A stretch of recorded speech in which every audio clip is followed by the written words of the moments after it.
This isn't a political channel. I prefer to talk about obscure history and forgotten places around the world. I do enjoy speculative history, a topic covered in past videos. This video will be politically charged, but in a way you'll find entertaining. Good evening, everyone. Tonight I'll be creating an alternate history for America. The rules are simple. I'll be working my way through every US election up to the year 2000 to find the least popular candidate. The first section of the video will have brief histories of every election, followed by a profile of the least successful competitor in that race. This candidate will have the least amount of either electoral or popular votes, depending on the era of American history. If there are ties, the winner will be determined by chance. The final section will be the alternate history for the US. We'll be assuming that each candidate's actions don't cancel out the presidency of the next in line. If you like what you see or hear, consider supporting me by either subscribing or checking out the Patreon, where you can earn some exclusive benefits in return for joining. With all of that out of the way, let's begin. We'll be traveling through American history in this segment of the video. You'll meet the candidates and hopefully learn a little bit more about the US's political past. Our story begins in the first presidential race took place around a year after the US Constitution was ratified. George Washington, with his vice presidential candidate John Adams, crushed the competition. People immensely respected Washington's devotion to the people, winning him much of the vote. The least popular candidates tied by one vote, which immediately threw a wrench into my initial plans for this video. James Armstrong, Benjamin Lincoln, and Edward Telfair were all candidates who received only one electoral vote. I did some research into these men. James Armstrong had the least amount of information about his life. He saw action in the Revolutionary War and soon hopped between government jobs in the post-war era. Armstrong represented North Carolina in the Federal Convention of 1789 and decided to participate in the election. Benjamin Lincoln was a farmer who led the Continental Army as it fought the British in the South. He was defeated at Charleston and became a prisoner of war. Lincoln was released in a prisoner swap and went on to fight at Yorktown. He became the lieutenant governor of Massachusetts. Edward Telfair was a Scottish immigrant who moved to Savannah, Georgia in the late 1760s. He became a successful businessman who owned multiple business ventures, along with many slaves. He represented Georgia in Congress post-war and became governor of the state in 1786. We have our candidates: Armstrong, the soldier and administrator; Lincoln, the farmer and general; Telfair, the businessman and governor. All three gained their single vote in the state of Georgia. Now we determine the winner in the three-way tie.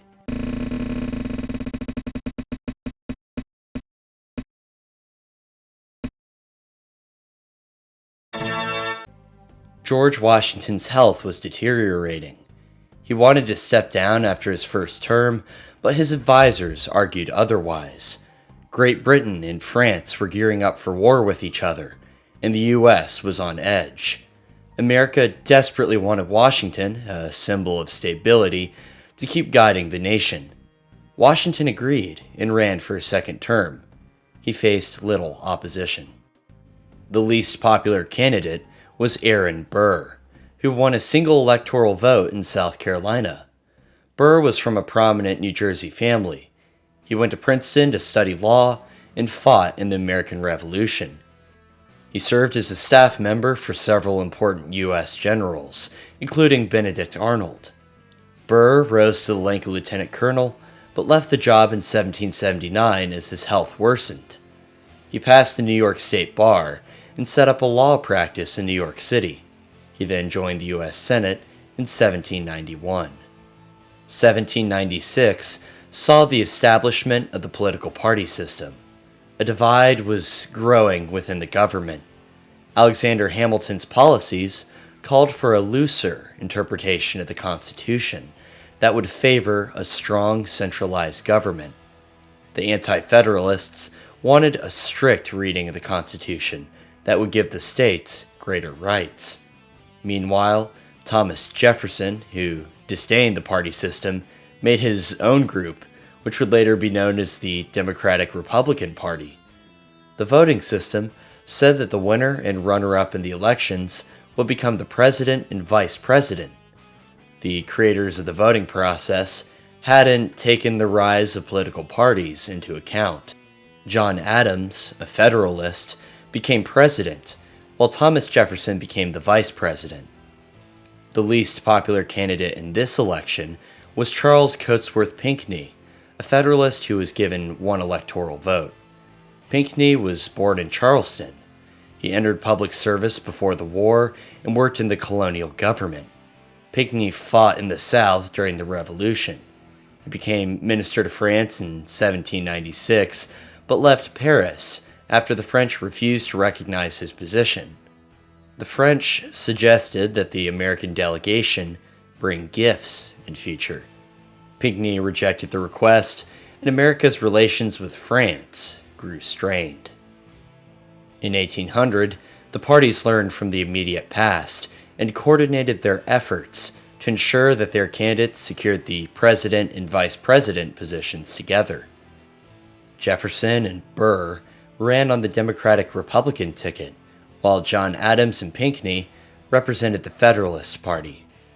Jefferson and Burr won the election. John Jay, a Federalist, was the least successful candidate. He only got one vote from Rhode Island. Jay was a lawyer who was known for his moderate views. He assisted in the negotiation with the British in 1783, ending the war. He then served as the Secretary for Foreign Affairs between 1784 and 1789. Jay became the first Chief Justice for the Supreme Court and collaborated with Alexander Hamilton and Madison on a series of essays titled the Federalist Papers. He wanted to see the federal government become more powerful. Jay became governor of New York in 1795 and helped pass laws that would see slavery in New York put to an end. The rules of the 1804 election were significantly different from previous years. The 12th Constitution revised the counting of electoral votes, ensuring that each participant could cast one vote for the presidential candidate and another for the vice president. The competing groups in this race were the Democratic-Republican and Federalist parties. The Federalists weren't doing too hot. Hamilton was fatally shot in a duel with Aaron Burr in the summer of 1804, causing them to scramble to pick a figurehead for their movement. Charles Cotesworth Pinckney, the public service guy who won a single vote in the 1796 election, was selected. He was annihilated, with Jefferson winning 162 votes to Pinckney's 14. That's still 13 more than he won last time. Jefferson tapped James Madison, his Secretary of State, to be the next candidate for the Democratic-Republican Party.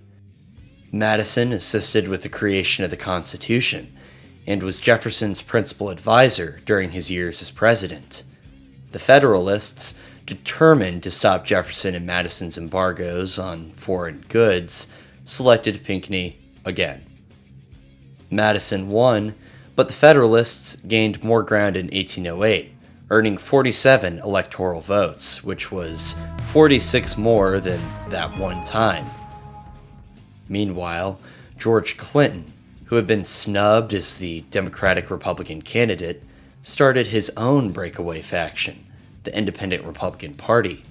He won only 6 votes, earning him a place on the presidential failure roster. George Clinton, born 1739, was a vocal supporter of American independence.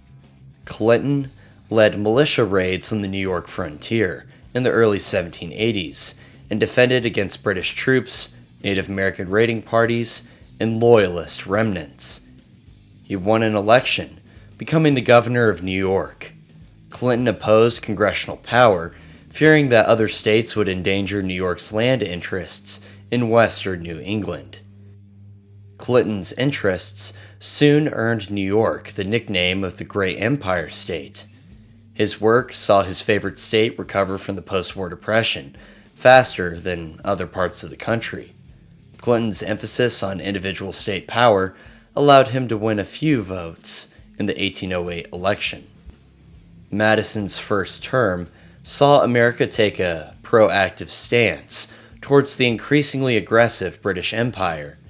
He cut off trade with England and, amidst pressure from the war hawks, declared open conflict in June 1812. He was renominated by the Democratic-Republican Party, but many openly opposed Madison. Instead, they wanted DeWitt Clinton. The Federalists and breakaway Democratic-Republicans combined forces to form the Peace Party. Madison won, beating DeWitt Clinton 128 to 89.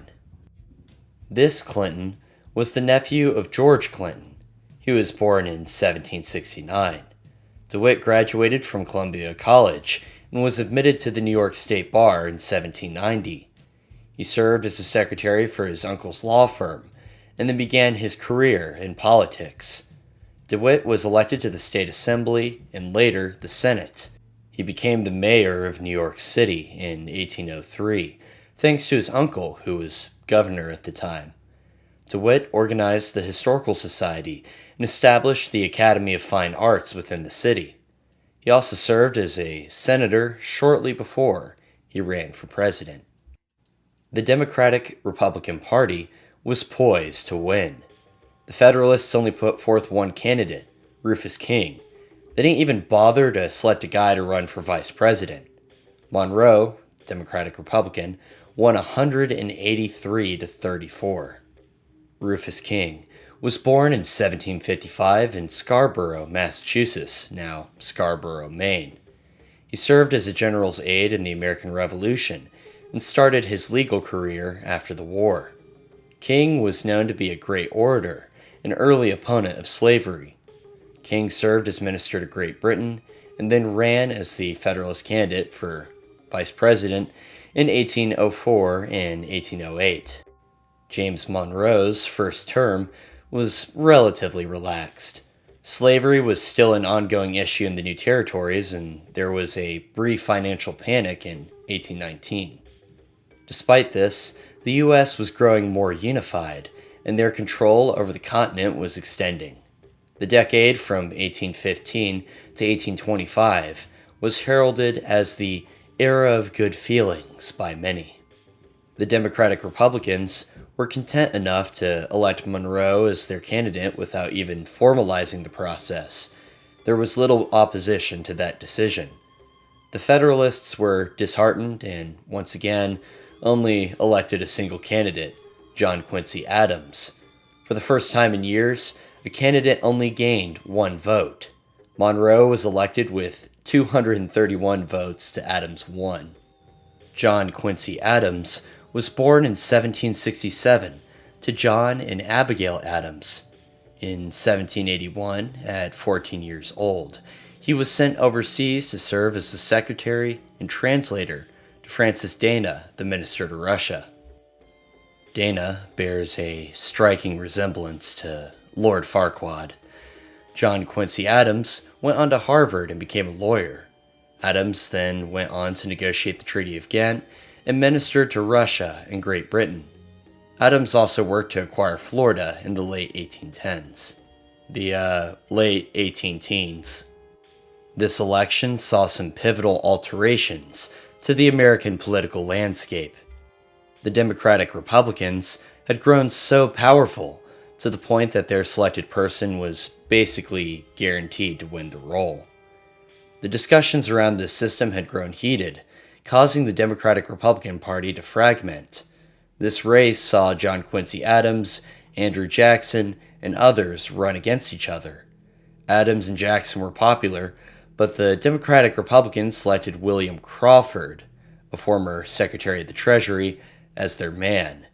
Meanwhile, a Kentucky senator named Henry Clay ran with the backing of many in the western states and territories. The 1824 election also saw the popular vote established. Jackson won the popular and electoral vote, with over 100,000 people in 99 electoral votes, but Adams was elected by the House of Representatives. Choosing the loser is difficult. Clay won more popular votes, but Crawford won more electoral votes. Once again, I'm going to have to default to the scientific method to determine the winner.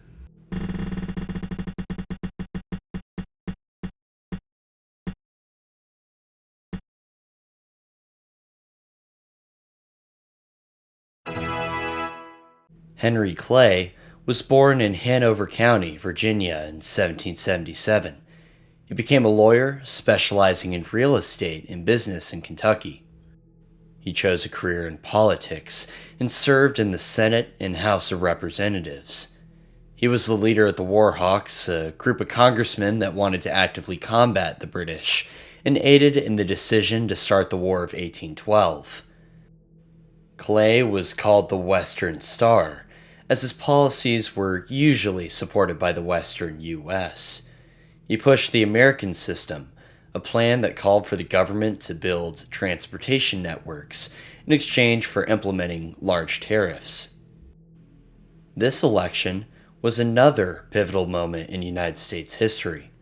The Democratic-Republican split, with Jackson supporters forming the Democratic Party, while Adams was held up by the National Republicans. Jackson and Adams organized parades and rallies to bolster their position. Personality became a massive factor in the 1828 election. Slander accompanied the popularity contest as well, with Jackson vilified for his dueling and gambling habits, and Adams accused of stealing tax dollars. Jackson won 178 to 83. Adams has won the contest yet again. Jackson was pretty popular by the end of his first term. The National Republican Party fielded Henry Clay, the Western Star, to contend against Jackson. A new faction called the Anti-Masonic Party entered the 1832 election. The Anti-Masons opposed Jackson and Clay's affiliations with the Freemasons and selected a U.S. Attorney General named William Wirt as their candidate. A fourth party, called the Nullifiers, also challenged the traditional parties. The Nullifiers sought to completely stop the tariff of 1828, which greatly increased the cost of foreign products. The Anti-Masonic Party was in last place in the 1832 election. Their 7 electoral votes put them right behind the Nullifiers, who secured 11. William Wirt is the selected candidate for the new timeline. Wirt was born in 1772 and hailed from Maryland. He moved to Culpeper, Virginia in 1792, where he passed the state bar and married a local woman named Mildred Gilmer. Mildred was the daughter of George Gilmer, a close friend to Thomas Jefferson. This connection drew Wirt into Jefferson's circle. He went on to help Jefferson in a land dispute and earned a job as a clerk at the House of Delegates. Wirt served as the U.S. Attorney General for James Madison in 1817. He moved to Baltimore and was selected as a candidate for president by the Anti-Masons. Wirt was still part of the Freemason organization, but viewed the nomination as a marriage of convenience that could potentially stop Jackson from winning. Honestly, I'm enjoying researching this part of American history. The early 1800s political landscape is pretty interesting. Jackson was reaching the end of his second term. He gave his blessing to the vice president, Martin Van Buren, who became the candidate for the Democratic Party. Jackson's opponents had grown stronger as the president alienated more people with his actions, and the Anti-Masonic and National Republican parties had unified into the new Whig Party. The Whigs were pretty unorganized, resulting in 4 nominees who opposed Van Buren. Van Buren survived the Whig shotgun spread approach and won.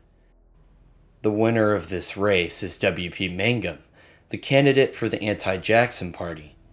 Mangum was born in Durham County, North Carolina, in 1792. He went to the University of North Carolina at Chapel Hill, graduating in 1815. He practiced law for a few years and joined his state's House of Commons. Mangum ran on an anti-Jackson platform and earned 11 electoral votes, securing the support of South Carolina's officials. The two-party system was so back. The Whigs and the Democratic Party had gathered into unified camps. The Democrats had controlled the White House for 12 years, but the Whigs had an ace up their sleeve. They had William Henry Harrison. The former Army officer and territorial governor had drawn national attention for his campaigns against the Native Americans. The Democrats selected Van Buren to run again. Harrison won 234 electoral votes to Van Buren's 60. Martin Van Buren was born in Kinderhook, New York in 1782. He, like almost every other losing candidate in this video so far, became a lawyer and entered politics. Van Buren became Jackson's most trusted confidant, earning the vice presidency in 1832. He then won the 1836 election. Van Buren was faced with a national financial collapse just months after he took the presidential oath. He had to deal with that headache for most of his term.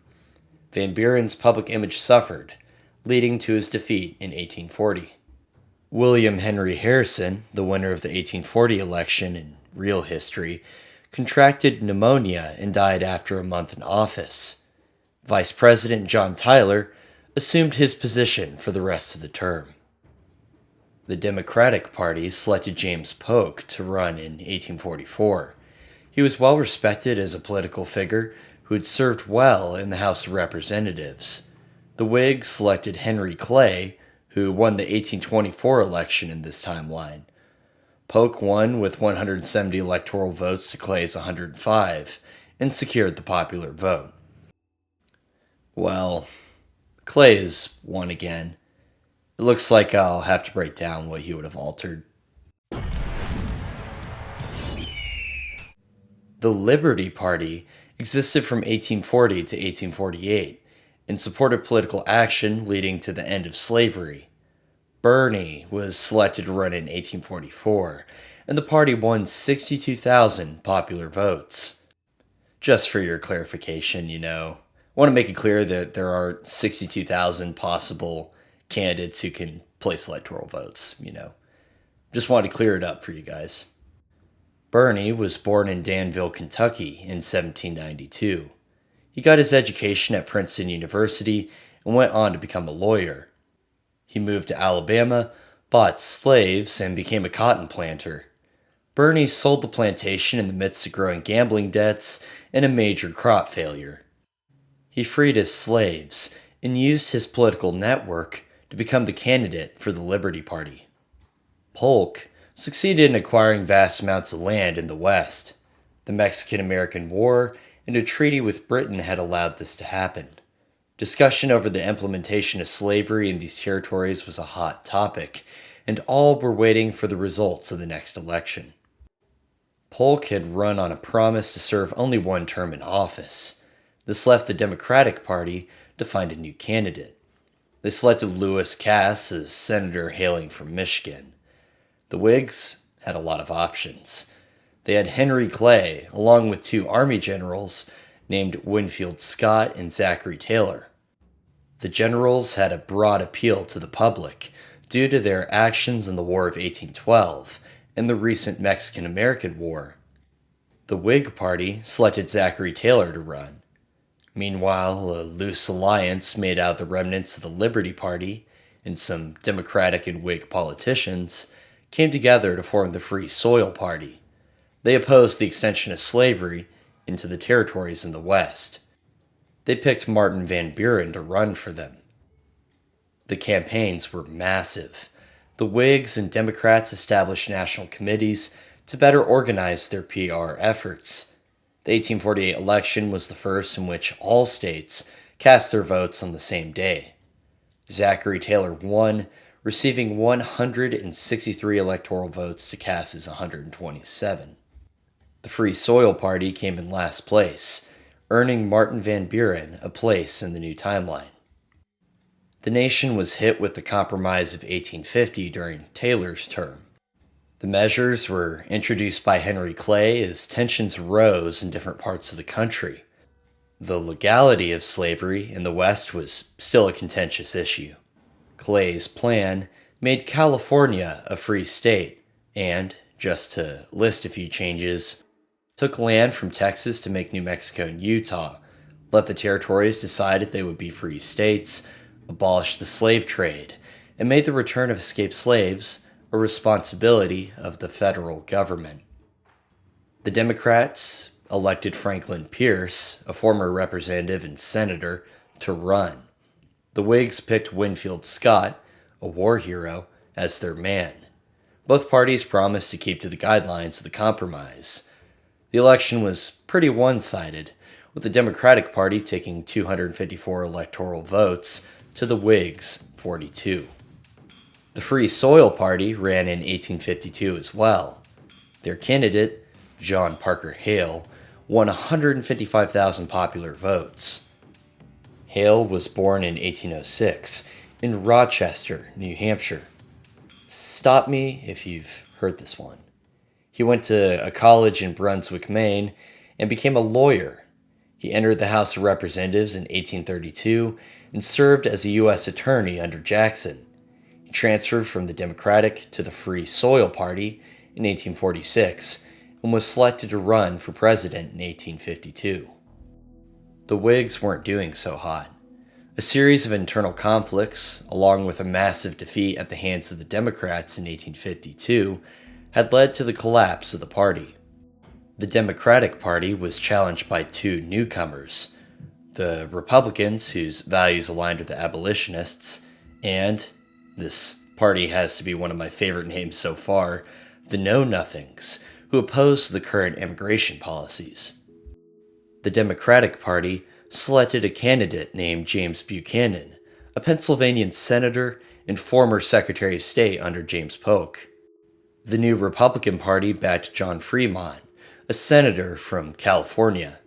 Fremont was an explorer who mapped segments of the territory between the Mississippi Valley and the Pacific Ocean. He aided in helping wrestle California from the enemy in the Mexican-American War. The Know-Nothings selected Millard Fillmore. Fillmore had served as a president in 1850 after the death of Zachary Taylor. The Know-Nothings platformed on a promise to settle the issues surrounding slavery by peaceably reaching another compromise. The Republicans kept their anti-slavery stance, and the Democrats took a more centrist position. The Democrats won, with Buchanan winning with 174 electoral votes, to Fremont's 114 and Fillmore's 8. Fillmore wins this time. The Dred Scott decision of 1857 made slavery legal in all U.S. territories, not states, and the North and South were in turmoil. The Democratic Party picked Stephen Douglas. Douglas was a senator hailing from Illinois. The Southern Democrats split into their own group and selected John Breckinridge to run. Breckinridge, who is just 36 years old, was a representative from Kentucky who held that slavery couldn't be banned in the territories until those territories were made into full states. The Republican convention picked Abraham Lincoln, a former vampire hunter and Whig congressman, to run. The Know-Nothings and some former Whigs united to create the Constitutional Union Party, which desired to move past the slavery issue to more closely follow the tenets of the original U.S. Constitution. They picked John Bell. Bell, born in Nashville in 1797, served as a representative, speaker, and secretary of war. Election season arrived. Lincoln lost the popular vote to the Democratic Party, but he won 180 electoral votes to Breckinridge's 72, Bell's 39, and Douglas's 12. Bell came in last in the popular vote, and Douglas got last place in the electoral vote. We'll have to pick a winner.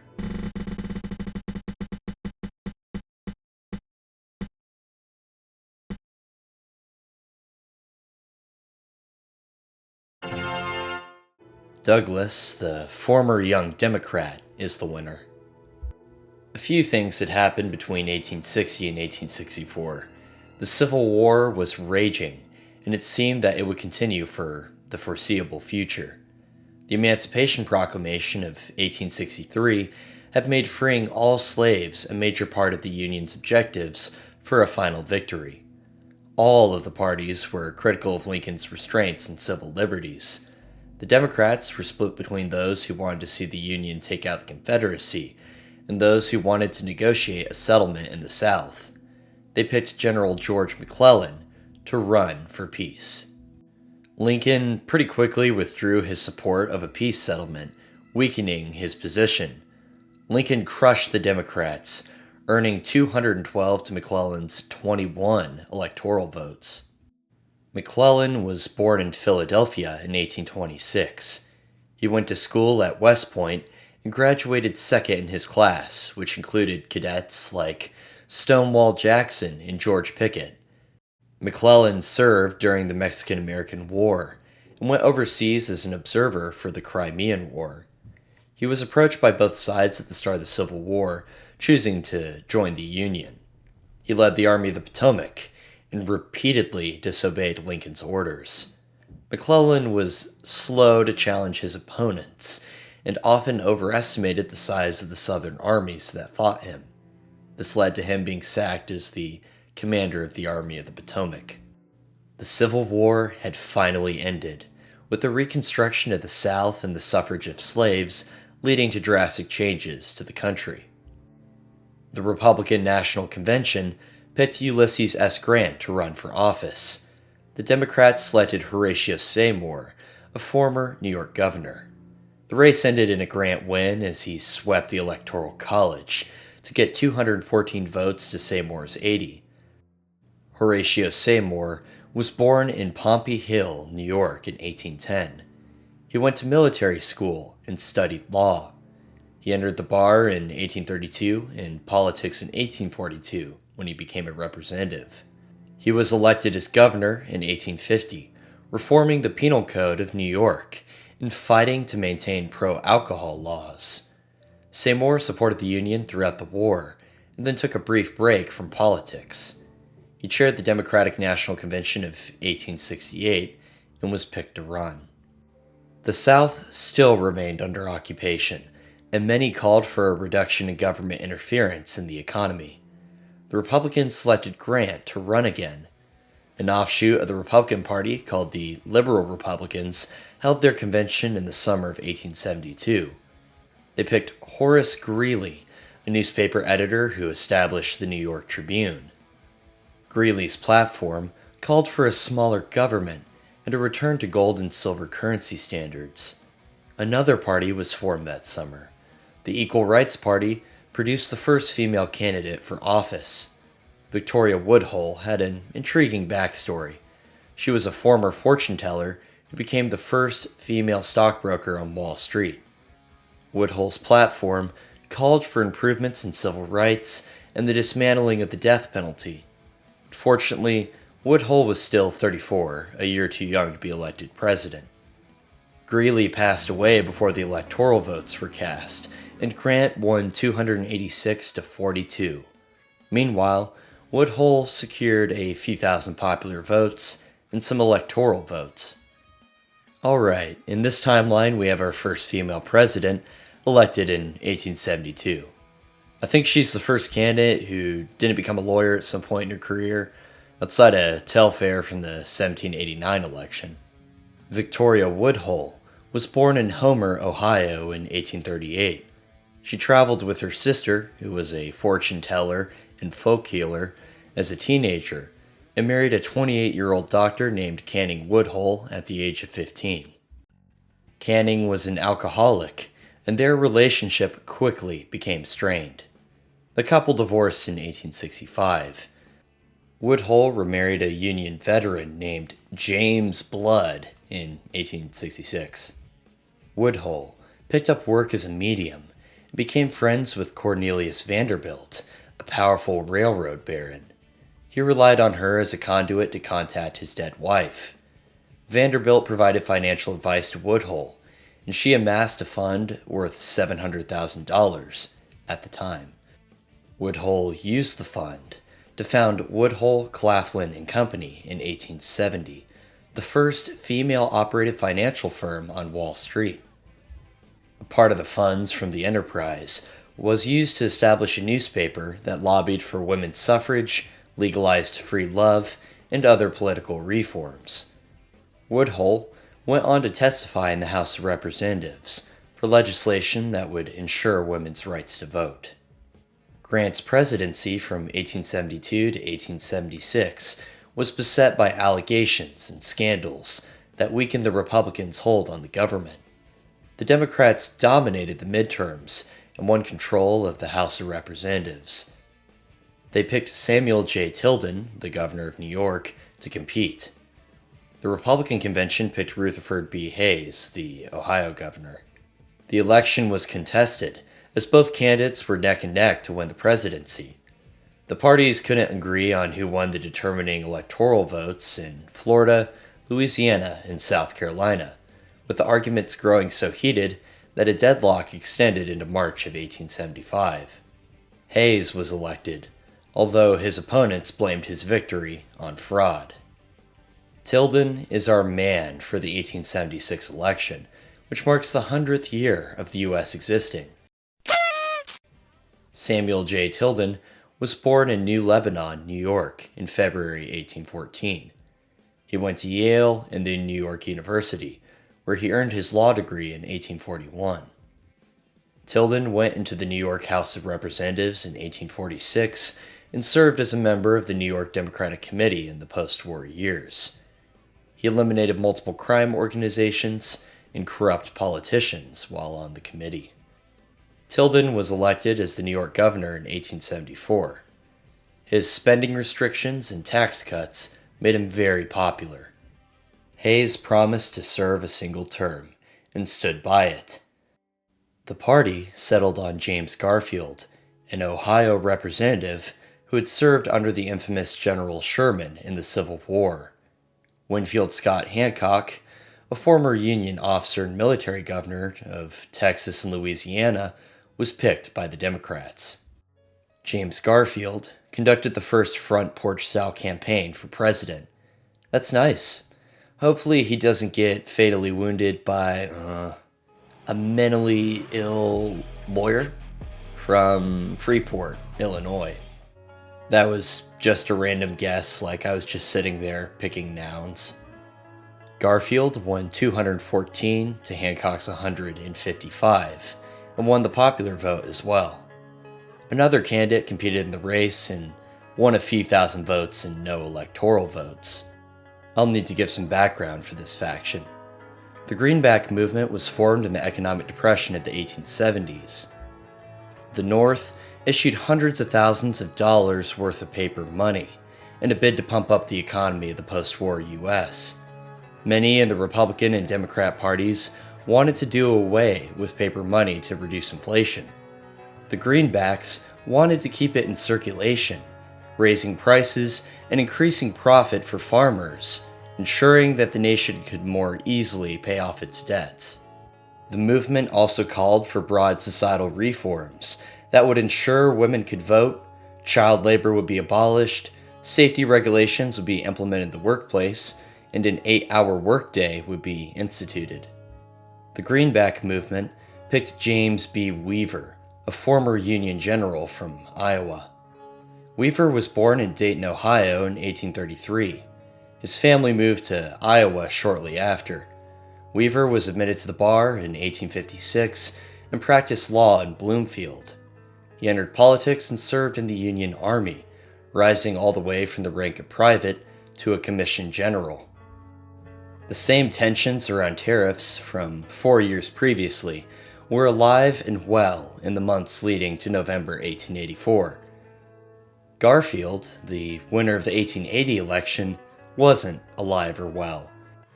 He was fatally shot by Charles J. Guiteau, a mentally ill lawyer from Freeport, Illinois, in 1881. Garfield's successor, Chester Arthur, lost the Republican nomination to James G. Blaine, former Secretary of State. The Democrats picked Grover Cleveland, the governor of New York. Cleveland was lauded for his successful dismantling of corrupt political groups during his tenure in the state government. The Prohibition Party finished dead last in the race. John P. St. John is our winner. St. John was born in Indiana in 1833 and served in the frontier wars in the 1850s. He went on to travel the world in the aftermath of the conflict. I was having hopes that this well-traveled man might break the streak of these candidates being lawyers, but St. John decided to join the Illinois Bar Association and practice law in 1860. St. John fought for the Union and served as a senator and governor for the state of Kansas. He instituted an anti-alcohol law and helped settle former slaves flocking to Kansas during his tenure. St. John left the Republican Party in 1884 to join Prohibition. Cleveland was nominated for another term by the Democratic Party. The Republicans picked Benjamin Harrison, a former Union general and the grandson of William Henry Harrison, the U.S. president who died in 1841 after a single month in office. The Union Labor Party won the least amount of votes. Their presidential nominee was named Alson J. Streeter. Alson Streeter has, hands down, been the most difficult candidate to research so far. Here's what I found. Streeter was born in 1823 in New York State. He was a successful farmer who served in the Senate in the 1880s. Streeter was picked to run for the Union Labor ticket in 1888. Streeter, initially, just wanted to note this, wasn't a lawyer.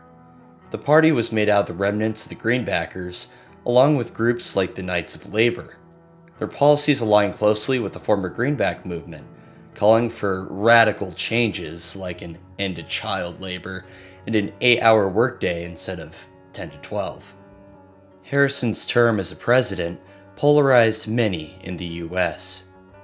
Harrison's actions led to an increase to duties on imports and the allocation of surplus funds to the pensions of Civil War vets, which some viewed as a wasteful use of government money.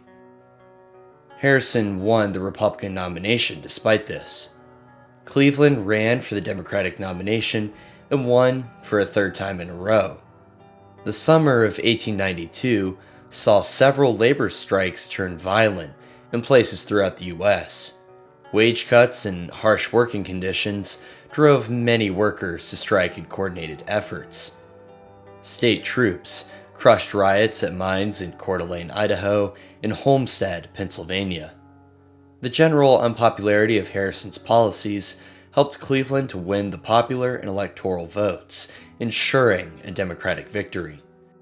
The Prohibition Party came in last yet again.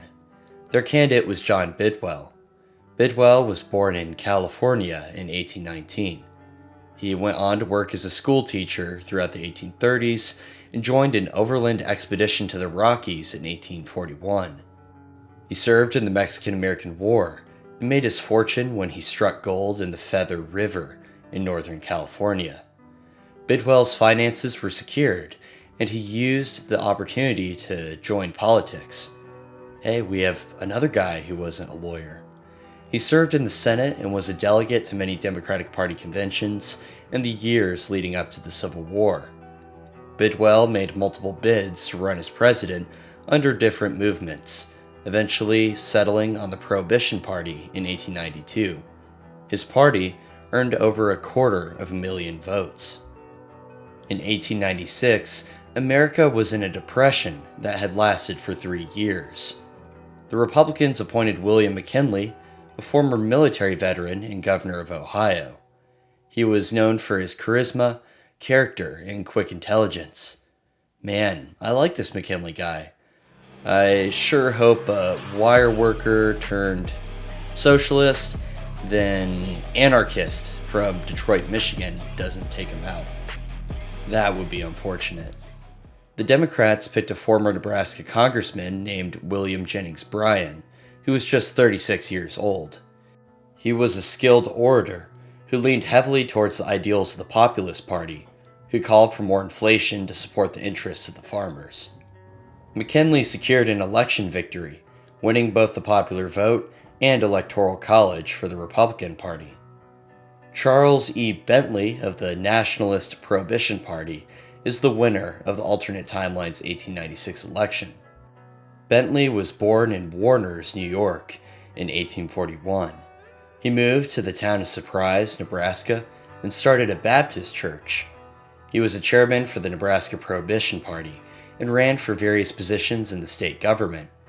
He was picked to lead the Nationalist Prohibition subfaction, which supported prohibition and women's suffrage, among other issues.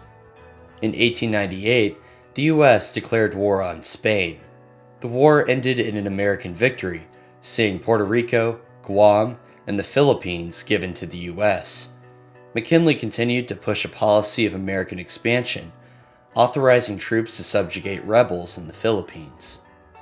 The Democrats led a movement to stop McKinley's imperialist policies. They picked William Jennings Bryan to run again. The Socialist Labor Party came in dead last. They picked Joseph F. Maloney to run. Information about this guy is scarce. Maloney was a 35-year-old machinist from Lynn, Massachusetts. That's all I've got. President William McKinley was assassinated in 1901 by Leon Czolgosz, a wire worker turned socialist, then anarchist, from Detroit, Michigan. Teddy Roosevelt became president and made some sweeping changes.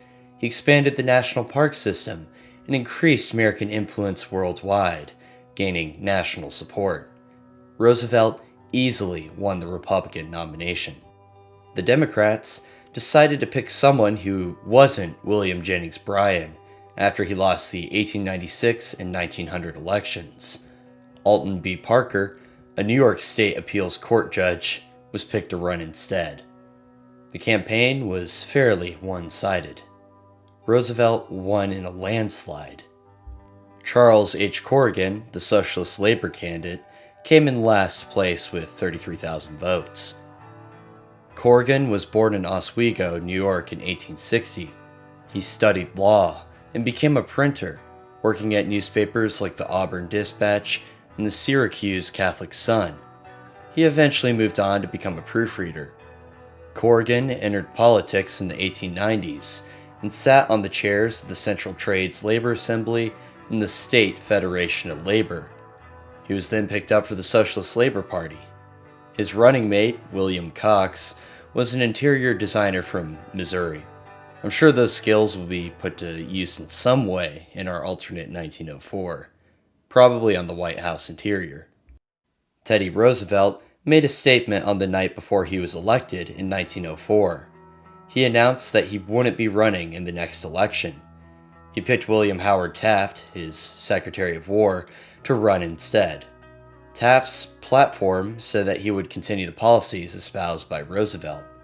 The Democrats selected William Jennings Bryan to run for a third time. In the end, Taft won.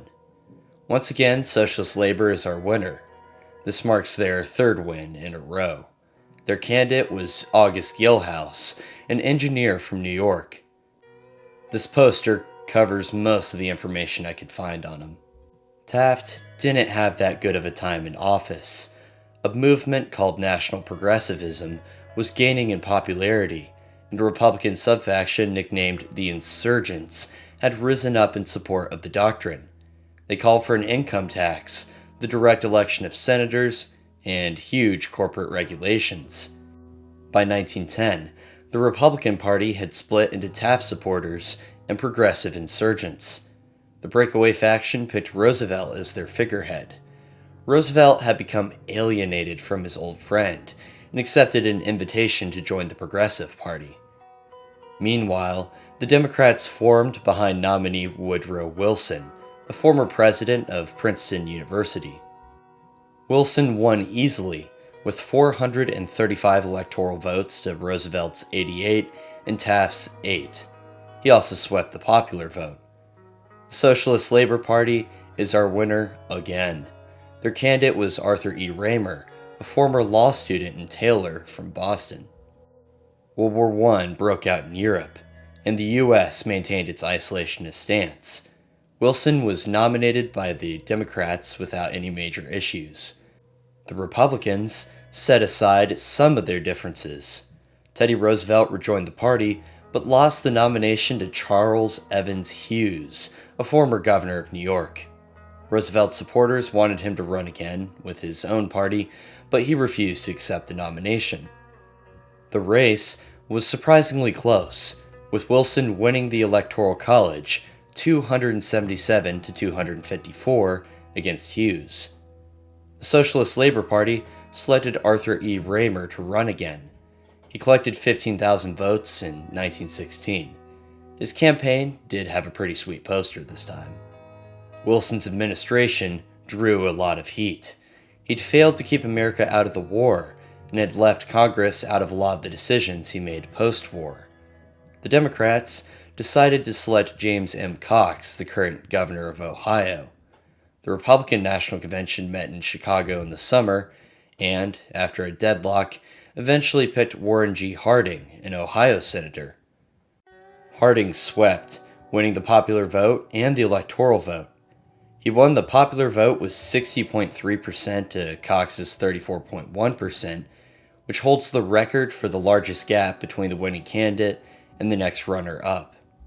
The Socialist Labor Party ran with William W. Cox, no relation to the other Cox in the race, who won around 30,000 votes. Cox was the interior decorator from Missouri who appeared earlier in the video. President Harding suffered a fatal heart attack and died while staying in a hotel in San Francisco in 1923. Calvin Coolidge succeeded him as president. The Democrats gained seats in the House of Representatives in the midterms, and they hoped to keep the momentum. They picked Alfred E. Smith, the New York governor. Radio and photojournalism were used extensively in 1924. Multiple candidates aired broadcasts advertising their platform, and photographers recorded the events of the election season. Coolidge won easily, securing the electoral and popular vote. We finally have a non-socialist Labor Party candidate winning in this century. The American Party came in last place with their fittingly named candidate, Gilbert O. Nations. The party was founded in 1924.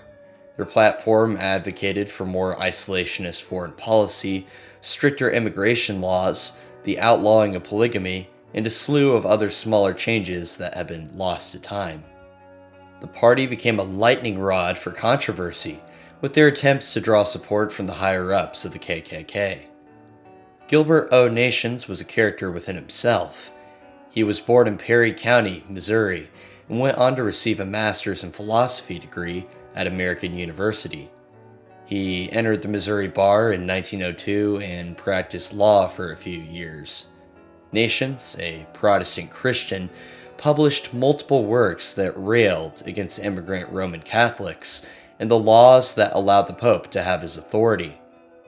He eventually got nominated by the American Party in 1924, but refused to publicly campaign. The 1920s were yet another period of social upheaval. Race riots shook the nation, and groups like the KKK were growing in strength. The Republicans picked Herbert Hoover, a Protestant who had a record of supporting the civil rights of African Americans. The Democrats picked Al Smith, the four-term governor of New York. He was Catholic and advocated for an end to prohibition. Hoover conducted most of his campaign by using radio and newsreels. He made only 7 in-person speeches. Smith conducted a more mixed method, giving speeches by radio and greeting crowds in person. Smith even had his own theme song, The Sidewalks of New York.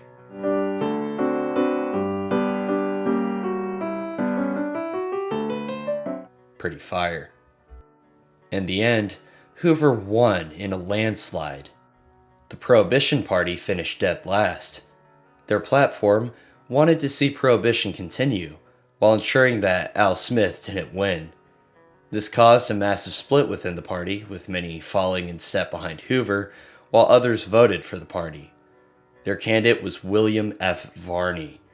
Varney was born in Paterson, New Jersey in 1884. He went on to work in the textile industry and became an insurance agent. Varney soon earned a seat on the Prohibition National Committee and moved to New York. Varney believed that Prohibition would be successful once it was enforced by honest men. America was in the midst of the infamous Great Depression. Despite this, Hoover was easily nominated to run again on the Republican ticket. Meanwhile, the Democrats picked Franklin D. Roosevelt to run.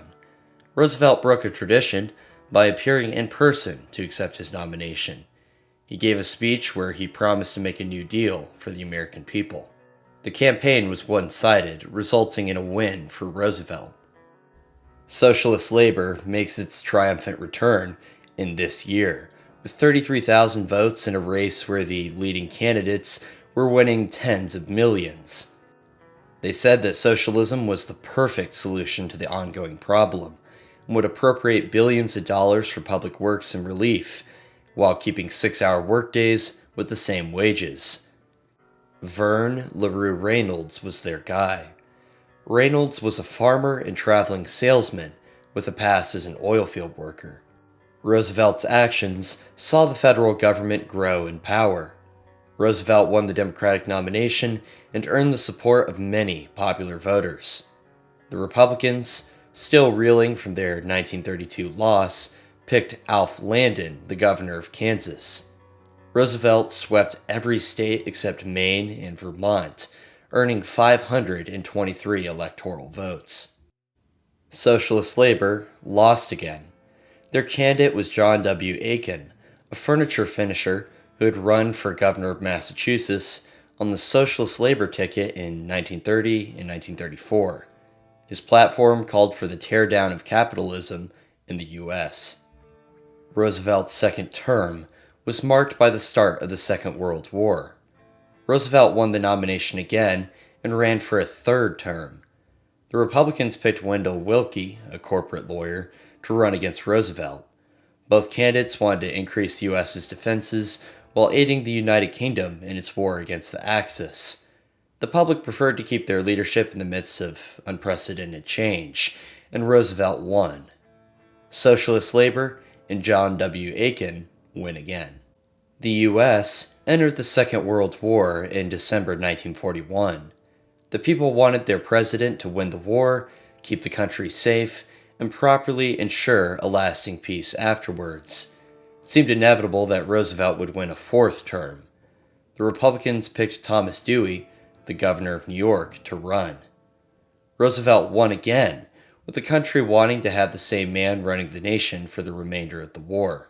Socialist labor wins the alternate 1944 election.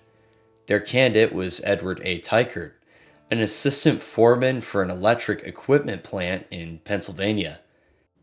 I didn't find much about Teichert, but he does have an AI chatbot. The war was over, Roosevelt was dead, and Truman, his vice president, took up his mantle for the rest of the term. The Republicans felt that they had a strong chance in this upcoming race. Their convention, which was the first to be televised, nominated Thomas Dewey. Dewey's platform advocated for equal rights for women and the ending of segregation within the military, along with regulations that would crack down on communism within the U.S. The Democrats convened and ran on some similar policies, with Truman enacting Executive Order 9981 in July 1948, which desegregated the military. Another faction joined the race when a group of Southern politicians met in Birmingham, Alabama, to create the state's Rights Party. Their party earned the nickname the Dixiecrats. They picked Strom Thurmond, the South Carolina governor, to run. Dewey won the polls leading up to election season, but Truman gave over 300 speeches in cities spanning the U.S. and its territories. Election night arrived, and it seemed inevitable that Dewey would win. Infamously, one newspaper distributed copies whose headlines claimed, "Dewey defeats Truman." Truman went to bed and woke up to discover that he had won the election. The Dixiecrats had chipped away at the votes, but the Democratic candidate remained victorious. We have another loser, but it's not the Socialist Labor Party, it's the Socialist Worker Party. They only got 13,000 votes in a country whose population, at this point, numbered 146 million. Their candidate was Farrell Dobbs, a former trucker who was known for his efforts to form nationwide workers' unions. Dobbs was convicted for advocating to overthrow the government in 1941 and was sent to a federal prison in Minnesota. He'd go on to run for president on the Socialist Worker ticket. Former U.S. Army General Dwight Eisenhower won the nomination for the Republican ticket in the summer of 1952. His platform pledged an end to the Korean War and the passing of an act that would restrict the power of labor unions. The Democrats, split between those who supported and those who fought against civil rights, compromised to pick Adlai Stevenson, the governor of Illinois. The Democrats wanted to continue FDR and Truman's policies. The election was held in the midst of the Red Scare. Americans were afraid of foreign agents trying to infiltrate the government and spread communism. Eisenhower's past heroics endeared him to the American public, but his campaign was not without drama. Nixon drew fire after the media discovered that he had a secret slush fund that had campaign money in it. Nixon went on television in September 1952 and delivered the Checkers speech. Nixon said that the fund hadn't been used for personal expenses and admitted that he'd accepted one political gift during the race, a spaniel that his daughter had named Checkers.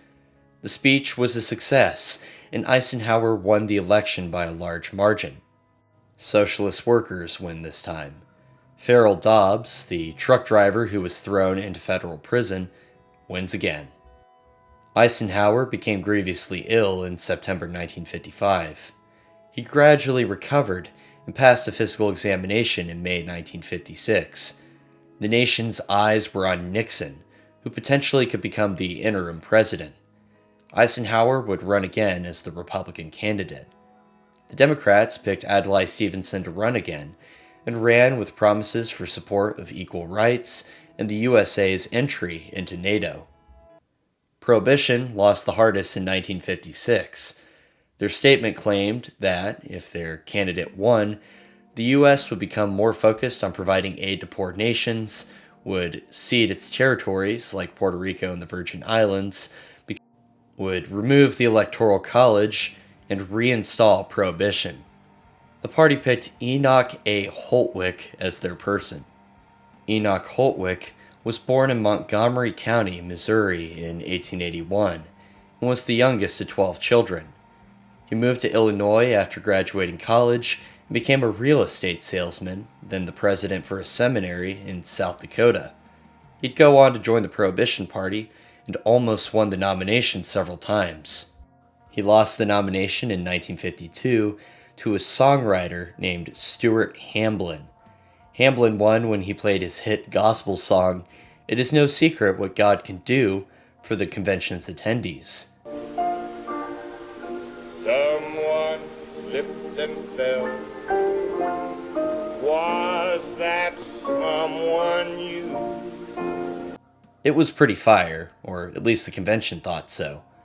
Holtwick finally won the nomination in 1956 and won 41,000 votes in 10 states. The race began in January 1960 when Senator John F. Kennedy of Massachusetts and Senator Hubert Humphrey announced their candidacies for the Democratic nomination. They traveled the country, each trying to become the official Democratic candidate. Kennedy successfully won the primary and picked Lyndon B. Johnson as his running mate. Kennedy aimed to expand the country's defensive and foreign aid policies. Kennedy told the American people to buckle up. New frontiers would be explored by the U.S. in the coming decade.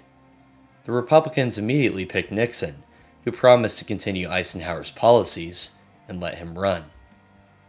Both candidates crossed the country. They used trains, planes, and automobiles to reach vast swaths of voters in the fall. The two candidates held a series of televised debates. Over 85 million Americans tuned in to compare the candidates. The results were pretty close, with Kennedy winning the Electoral College while Nixon almost secured the popular vote. The Constitution Party wins in 1960. This group preferred to support former military members and were staunchly anti-communist. They were best known for backing Douglas MacArthur earlier in the 1950s. Their candidate in the 1960 election was Charles L. Sullivan, an Air National Guard general and military pilot. JFK was assassinated in Dallas, Texas in 1963. Lyndon B. Johnson was sworn in as the new President of the United States. He signed the Civil Rights Act in July 1964, which intended to end discrimination based on race, religion, and national origin. The Democrats had largely controlled the South in the post-Civil War era, but the tide was starting to shift as Johnson, a Democrat, ran for re-election. The Republicans went with Barry Goldwater, a senator from Arizona. Goldwater had voted against the Civil Rights Act. He was a defender of the states having more power compared to the federal government. Multiple Republican subfactions rejected him as the nominee. The Democrats secured a huge PR victory with the infamous Daisy ad. The video shows a little girl in a field picking flower petals. The little girl begins to count up, and a countdown for a nuclear explosion starts. 5, 4, 3, 2, 1. A mushroom cloud spreads over the screen as Lyndon Johnson reads off. Johnson secured the election with 486 electoral votes to Goldwater's 52 and the majority of the popular vote. Prohibition wins this time. Their policies were largely unchanged from 1956, albeit with a new promise to negotiate an end to global nuclear weapons testing and reformation of the ballot system to allow minor parties to stand more of a chance. E. Harold Munn ran for the presidency. Munn was born in November 1903 and went on to take a variety of educational jobs in the Midwest. He'd helped run a few local radio stations in Michigan and then went on to become a chairman of the Prohibition National Committee. Civil unrest gripped the nation and the war in Vietnam continued. Johnson was pretty unpopular. He dropped another bombshell when he announced that he wouldn't be running for re-election. Robert F. Kennedy announced that he'd run for the Democratic nomination, but was fatally wounded by a gunman as the votes were being cast by party members. Herbert Humphrey, the vice president under Johnson, won the nomination instead. Nixon won the Republican ticket. A third party, the American Independent Party, entered the race. Their figurehead was George Wallace, the Alabama governor, who was well known for his segregationist policies. Election day arrived and Nixon won. He earned 301 electoral votes to Humphrey's 191 and Wallace's 46. Prohibition wins, with E. Harold Munn becoming president for the second time in a row. This race saw Richard Nixon selected to run against Senator George McGovern of South Dakota, the Democratic candidate. The infamous Watergate scandal took place in the months leading to the election. Nixon's campaign was able to isolate McGovern by highlighting his more liberal views on topics like the war, the legality of marijuana, and abortion. Nixon would go on to capture the popular vote and the Electoral College. The Libertarian Party is in last place. They're strange. They got only 3,673 votes and a single electoral vote. The Libertarians were established by David F. Nolan, a writer who disliked Nixon's market price controls and took a lot of his views from the School of Austrian Economics. The party wanted to abolish all tariffs, implement legal abortions, and greatly reduce the U.S.'s military power globally, among other initiatives. Their candidate was John Hospers. Hospers was born in Pella, Iowa, and developed an interest in astronomy. He even stepped in to teach astronomy classes to college seniors when he was 17. He studied English literature in college and went on to get a PhD in philosophy. Hospers wrote extensively on ethics and aesthetics and became friends with the famous author Ayn Rand.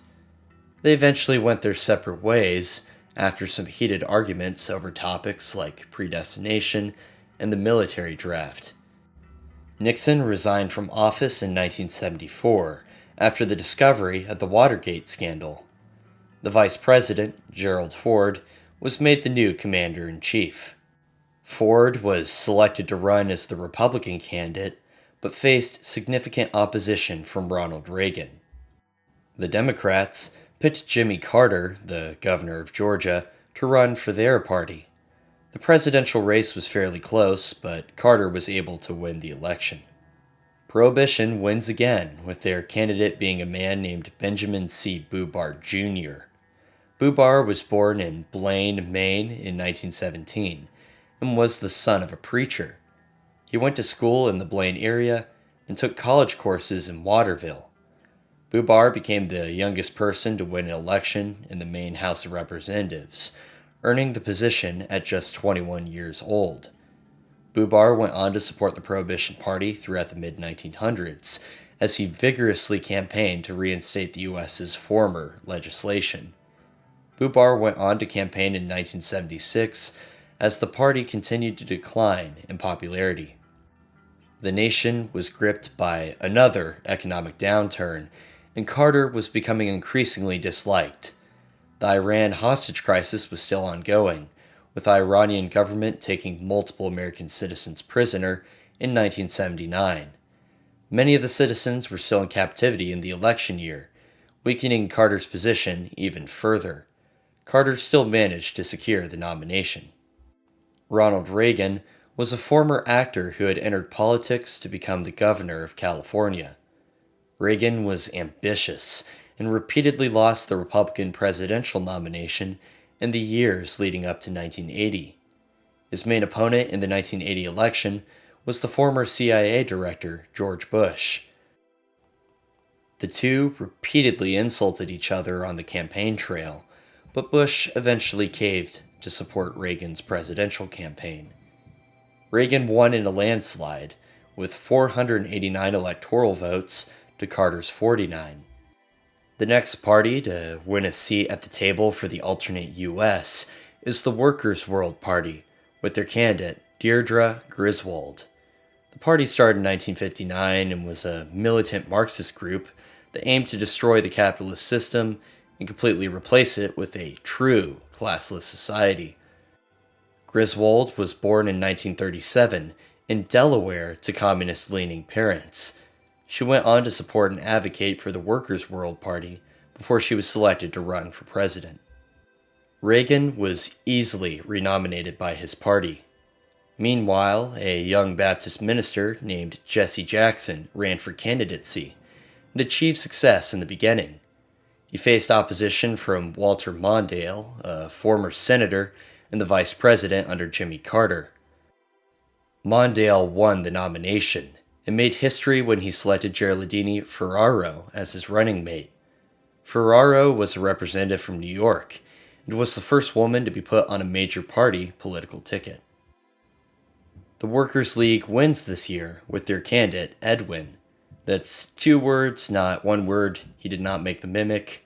The Workers' League was a Trotskyist party that was founded in 1966. Trotskyism is named after its founder, a Russian revolutionary and political theorist. Trotsky held that a global revolution would best support a new communist government, as opposed to just liberating a single country. Edwin was born in North Carolina in 1937 and worked as a transit worker in New York City by day. He participated in militant strikes that affected the U.S. in the late 1960s. He was recruited by the Workers' League in 1976 and rose to take a position of seniority. Wynne helped to coordinate multiple transit strikes in the early 1980s. George Bush succeeded Reagan and earned the Republican nomination. Meanwhile, the Democrats had a large field from which to choose a candidate.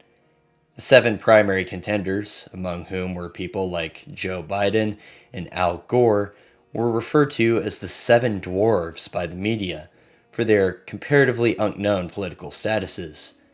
In the end, Michael Dukakis, the governor of Massachusetts, earned the ticket. Unfortunately for him, Bush easily won the race. The Socialist Workers' Party, with candidate James Mac Warren, wins. The Socialist Workers' Party was an offshoot of the Communist Party that was founded in the late 1920s. A group of Trotskyist supporters grew disillusioned with the Communists and went on to make their own group. James Mac Warren is an enigma, at least on the internet. I couldn't find many sources of information outside of Wikipedia, which is a platform I avoid using for any basis of research. There's a video out there of Warren visiting Sweden in 1992 when he ran for president that year.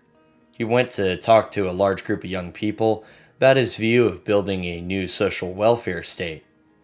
I found the following question from the interviewer pretty intriguing. Will you ever be president of the United States? I don't know, and who cares? Well, luckily for Warren, he is president in this universe.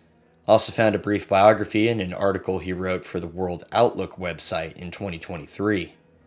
Warren grew up in Memphis in the midst of the civil rights movement and led multiple protests as a teenager, and founded the National Black Independent political party in the 80s. He was an auto plant and steel mill worker at the same time. He eventually joined the Socialist Workers' Party. I really enjoyed, after initially losing all hope of finding anything, discovering a bunch of information about this person's life. Bush's position was weakened after he infamously proclaimed, "Read my lips, no new taxes." He won the Republican nomination, but faced a strong challenger in the form of Bill Clinton, the governor of Arkansas. Meanwhile, Ross Perot, a businessman and billionaire, announced live on CNN that he'd run for president if his name was put on all 50 state ballots. He gained public interest and entered that race for a brief period before dropping out in July. Clinton won the election, securing the dub. Socialist Workers and James Mac Warren win again. We've arrived at the final waypoint. This election determines who will make the final changes to the U.S. as it prepares to enter a new millennium. Let's finish this. Clinton won the nomination again, this time running with Al Gore as his vice presidential running mate. The Republicans decided to choose a different candidate than Bush, instead choosing former U.S. Senator Bob Dole. Ross Perot ran again, this time with the Reform Party. Clinton succeeded and won the race. The Peace and Freedom Party wins our final election. This socialist group was founded in the late 1960s. It is very similar to some of the past socialist groups that have won previous races. Their candidate was Marcia Fineland. Fineland was born in Far Rockaway, New York in 1949. She moved to Oakland and served as a public school teacher while working for the Peace and Freedom Party. She was an activist for multiple causes, from the end of the war in Vietnam to lowering costs for renters in Berkeley. She served as the state chair of the party multiple times. Her policies called for an increase of the general minimum wage and an end to the war on drugs by decriminalizing them. Alright, now we can get to the truly fun part. I did the following after completing all of the research for the elections. I knew that the candidacies of the presidential candidates were set in stone for this universe, so I wrote those events down first. I looked up multiple timelines that covered the history of major events that greatly changed the US. Let's check out the results. Heads up, the following is made for entertainment purposes. It isn't designed to be as accurate as possible with its characterizations and plot points. Alright, with all of that out of the way, let's begin. 1776. The Declaration of Independence is signed. 19th of October, 1781, the British surrender at Yorktown.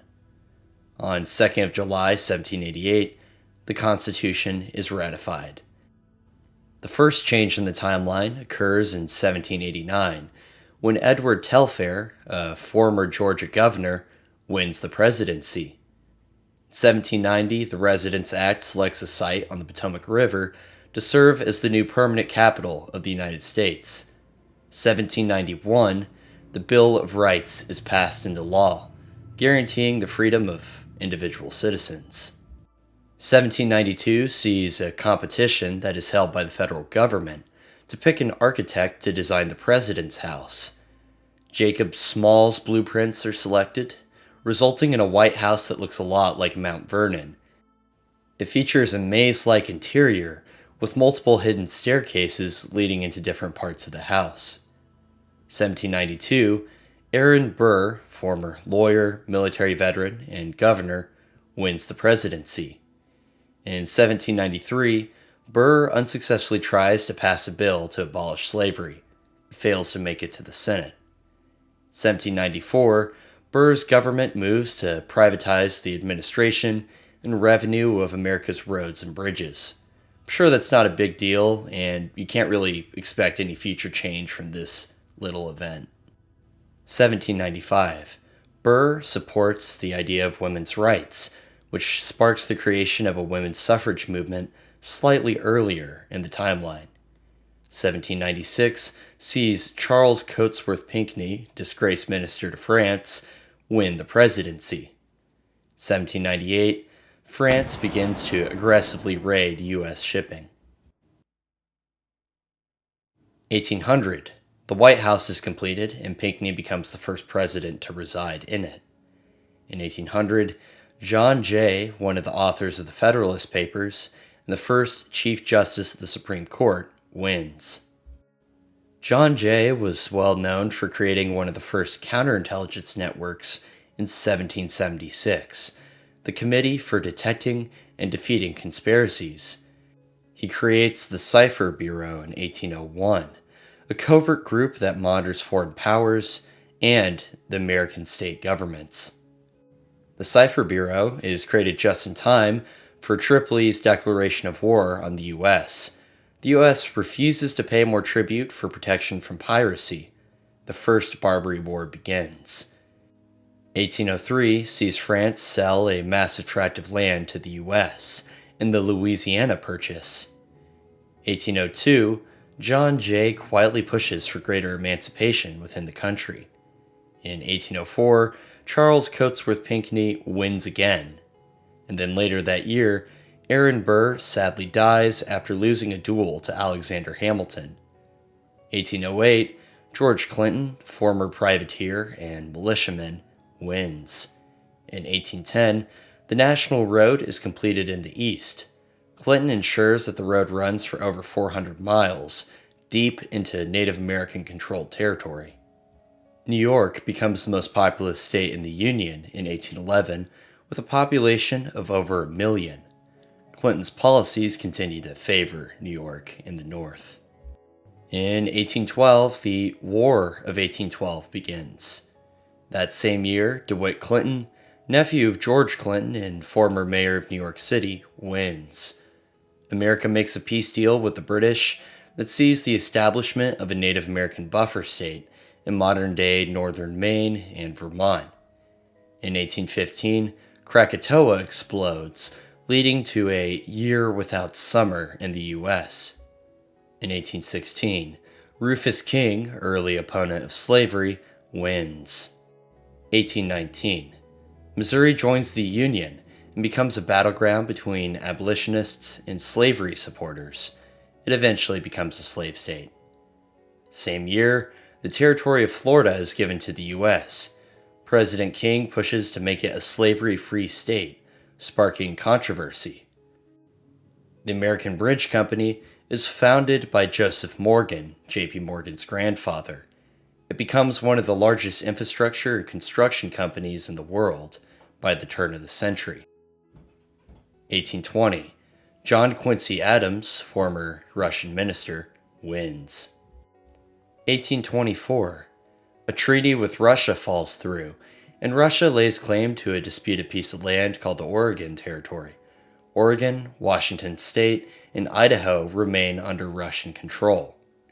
Henry Clay, real estate salesman and warhawk leader, wins. In 1826, America violently annexes the Native American country in the North. Records of the event and the brutal campaign, which had a lot of atrocities, are erased. 1827, Clay imposes greater tariffs on foreign goods. The government works on a huge transportation network that increases trade in the South and the western frontier. John Quincy Adams wins for a second time in 1828. 2 years later, Adams, with the help of Henry Clay, tries to implement the American system. This system would see the factories of the North produce goods that the South and West would purchase. The plan, which was oriented to help the North, gets shot down. 1832. Freemasonry is banned within the states. Secretive underground meetings still take place everywhere. Wagons cross the Continental Divide, with pioneers following routes west. Some immigrate across the open border with Russian America. William Wirt, U.S. Attorney General under Jackson, wins. In 1833, South Carolina secedes from the Union after President Wirt refuses to reach a compromise on tariffs. A brief conflict breaks out, and South Carolina rarely rejoins the U.S. after a deal on tariffs is made. 1834. Wirt advocates for a Native American nation out west. Despite his best efforts, the pioneers continue to travel westwards. 1835. The first assassination attempt occurs. President Wirt is shot twice by a gunman at point-blank range, but the gun misfires both times. Wirt grows more paranoid as his political opponents increase. 1836. W.P. Mangum, a former member of the North Carolina House of Commons, wins. His party, which is called the Anti-Jackson Party in our timeline, is called the Anti-Wirt Party. The ban on Freemasonry in the U.S. is lifted. In 1838, legislation to decrease the tariffs on southern states is passed. In 1840, Martin Van Buren, a former senator, wins. He contracts pneumonia and dies after less than a month in office. Richard Mentor Johnson steps up to assume the presidency. 1842. Johnson passes a bill that requires the Postal Service to run on Sundays, seeing it as a better way to properly separate church and state. 1844. James Birney, a former plantation owner and current emancipator, wins. Texas is annexed by the United States in 1845. That same year, Birney is partially paralyzed after a tragic horseback riding incident. The year after, in 1846, Birney's attempts to introduce abolitionism in the South are shot down. He secretly helps fund the Underground Railroad, allowing more and more slaves to escape the South. That same year, the Mexican War begins. Parts of New Mexico are annexed. In 1848, the gold rush to California starts. Richard Johnson runs and wins instead of Van Buren. This election marks the first election held by every state on the same day. In 1850, President Johnson dies of a stroke. His vice president, George M. Dallas, who I picked pretty randomly since Johnson didn't have a running mate, wins. 1851. Dallas begins to arm the South and Southwest as tensions between him and Mexico increase. Dallas had fought for an independent Texas and distrusted Mexico. The North's resources are tapped to equip units stationed in the South. That same year, John Parker Hale, a former U.S. attorney, wins. The year after, in 1853, Hale's plans, which call for a law that would see slaves become free when transported to a free state, are leaked to the South. Groups of Southerners who want to see their region secede from the Union grow stronger. The Gadsden Purchase is made by the U.S., and land in present-day Arizona and New Mexico is bought. The borders of the continental U.S. are finalized. 1854. A minor party called the Republican Party is founded. They proceed to lose in every presidential election. 1856. Conflict breaks out in Kansas between pro- and anti-slavery groups. Millard Fillmore, a former comptroller of the state, wins. In 1857, the Supreme Court rules that a slave could become free when transported to a free state, sparking conflict throughout the U.S. In 1858, Southern states secede from the Union, Florida stays neutral, and Missouri joins the South. The Utah War goes hot, and the Mormons choose to rebel against the U.S. at the same time. Union forces are slow to respond, and California is isolated by the Utah War. 1859. John Brown, a Union infiltrator, is executed by the Confederacy after a failed raid on an armory in Harper's Ferry, West Virginia. Union forces leave Utah as the Civil War rages. Utah establishes itself as a Mormon Kingdom of God and changes its name to Deseret. 1860. Stephen Douglas, an Illinois senator, wins. He gives dozens of inspiring speeches throughout the Union over the course of the year. The tide begins to turn in the U.S.'s favor. 1861. Douglas dies after an attack of acute rheumatism. Herschel Johnson, a senator originally from Georgia, becomes president. 1862. Johnson orders Union forces to retreat back to their territories as he tries to reason with Southern political leaders. The Confederates win the Battle of Antietam. Britain takes notice of the CSA's success and sends war material to the South. 1864. George McClellan, a U.S. general, wins. An armistice is reached, and peace with the South is achieved. A Cold War begins between the U.S. and the new CSA. 1865. McClellan is assassinated by a suspected Confederate spy at Ford's Theater. George Hunt Pendleton becomes the new U.S. president. 1866. Tensions between the U.S. and the South spark a proxy war in the Everglades between U.S. troops and Seminoles given weapons from the South. 1867. The South assigns military advisors and sends small units to aid the native insurgency. 1868. Pendleton passes the Ohio Act, which sees physical cash take priority over gold. Inflation in the U.S. increases drastically, benefiting U.S. farmers to the detriment of industrialists. Horatio Seymour, a former governor of New York, wins. 1869. The Transcontinental Railroad is completed, signaling the settlement of the West. Seymour passes the Anti-Nativism Act, which fully opens America's borders to immigrants. Hundreds of thousands flock westwards in search of opportunity. 1870. Seymour enforces the Auburn system throughout U.S. prisons. Inmates work communally in the daytime while remaining silent and are placed in solitary confinement during the night. 1870. The final Seminole War ends in a victory for the U.S. Race is removed as a band of voting rights in the U.S. 1872. Victoria Woodhull, former folk healer and stockbroker, wins, becoming the first female president. The candidate was being held in jail on Election Day for obscenity charges. Women's suffrage is passed, giving them the right to vote. Victoria Woodhull signs legislation that makes Yellowstone National Park the world's first national park. 1873. The Free Love Act is passed. Government regulations regarding romantic relationships are largely altered or removed. Relationships outside of marriage slowly grow in popularity. 1874.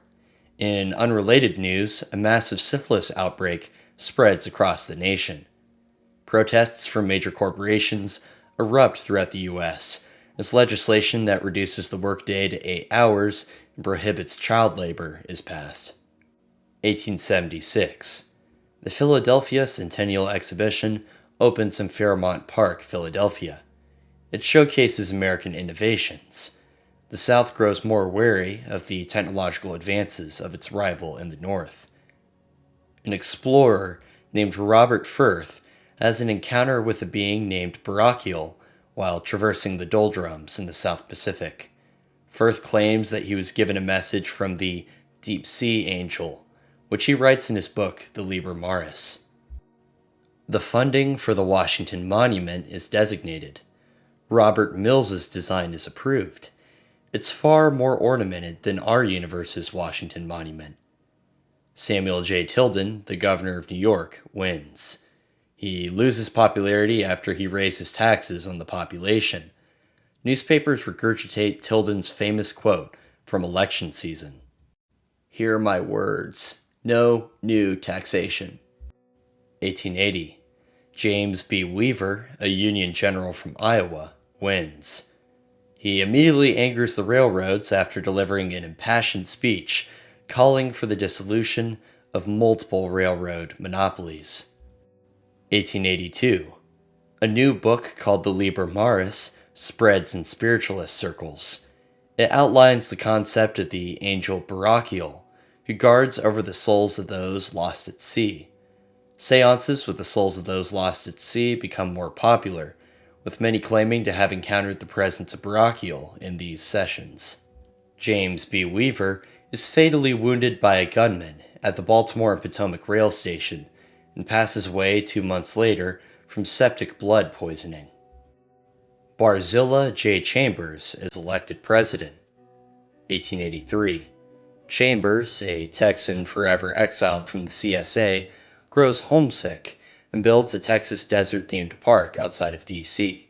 He spends many days excitedly cavorting in the tall grass. 1884.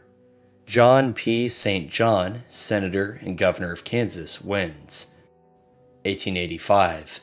The 18th Amendment is passed, banning the manufacture, sale, and transportation of alcoholic beverages. The CSA quickly capitalizes on the ban to earn income by shuttling alcohol across the border. A report is published in the New York Times outlining that there might be untold riches on the seafloor of the world's oceans. This captures the imagination of many in the U.S. government, including President St. John. Unbeknownst to many, the anonymous article was paid for by a group worshipping the deep-sea angel, Barachiel. The Chambers Desert Park is permanently closed after former U.S. General Ulysses Grant is fatally wounded by a rattlesnake while in the new Venomous Creatures exhibit. 1886. President St. John orders multiple U.S. expeditions to explore the depths of the ocean. Fatalities occur after a prototype sub fails testing. Technology built to withstand the deep ocean region begins development. 1888. Alson J. Streeter, a farmer and senator, wins. The Washington Monument is open to the public. 1892. John Bidwell, a frontiersman and gold panner, wins. Bidwell opens a research center in California that looks to further develop new ocean exploring technology. 1893. The infamous Chambers Desert Park on the outskirts of D.C. is reopened. It's advertised as now rattlesnake free. 1893. The American Bridge Company, swollen by the profits of the taxes it collects from those who use its bridges, becomes the epicenter of a massive alcohol smuggling ring. J.P. Morgan, the owner of the company, becomes part of a criminal underworld. His ownership of the railways and control of the rivers sees massive amounts of moonshine moved within the borders of the U.S. 1896. The first modern Olympic Games are held in Athens, Greece. The U.S. and the CSA participate. America wins the triple jump, and the Confederacy wins 3 of the 6 cycling races. Later that year, Charles E. Bentley, a Baptist minister, wins. 1898. The U.S. battleship Maine explodes in Havana Harbor, starting the Spanish-American War. The U.S. gains territories like Puerto Rico and Guam. The CSA establishes the Golden Circle, a group of slave-holding fiefdoms located throughout the Caribbean and Central America. These conclaves act as trading posts for some groups within South America and the Gulf. 1900. Joseph F. Maloney, a machinist, wins. 1901. Joseph F. Maloney is shot by Leon Zalgos, an anarchist turned capitalist revolutionary. Valentine Remmel becomes president. The Bidwell Institute successfully tests the Pontus, a manned deep-sea submarine. The Pontus is tested in the Hawaiian Ridge. 1903. The CSA makes the first sustained and manned plane flight in Kill Devil Hill, North Carolina. The Wright brothers become successful bicycle entrepreneurs, never leaving that field. 1904. Charles H. Corrigan, a newspaper proofreader, wins. 1905. Prohibition is finally ended by President Corrigan. 1906. Vice President William Cox, an interior decorator, successfully remodels the White House interior in a futurist style that reflects America's socialist presidency. An American inventor develops the Seroc, a kinetically powered exoskeleton named after a creature from the Liber Maris. 1908. August Gillhouse, an engineer from New York, wins. 1911. The Bidwell Institute unveils the Tannin, a cutting-edge deep-sea exploration suit.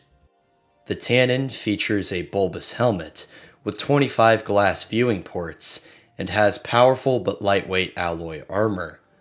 A cylindrical attachment around the helmet contains a bare-bones radio transceiver, allowing for limited communication between crew members and their mother submarine. A modified Seroc exoskeleton allows the Tannin to move. The 24-year-long project was completed thanks to breakthroughs in exoskeleton technology. 1912. The Titanic sinks after running into an iceberg. The U.S. Marines are deployed to Nicaragua to protect American interests. The U.S. appoints a socialist Nicaraguan leader to govern the republic. 1912. This year marks the 50th anniversary of the end of the Civil War. Thousands of veterans flock to the site where the peace treaty was signed. Arthur E. Raymer, a tailor from Boston, wins the presidential election. 1913.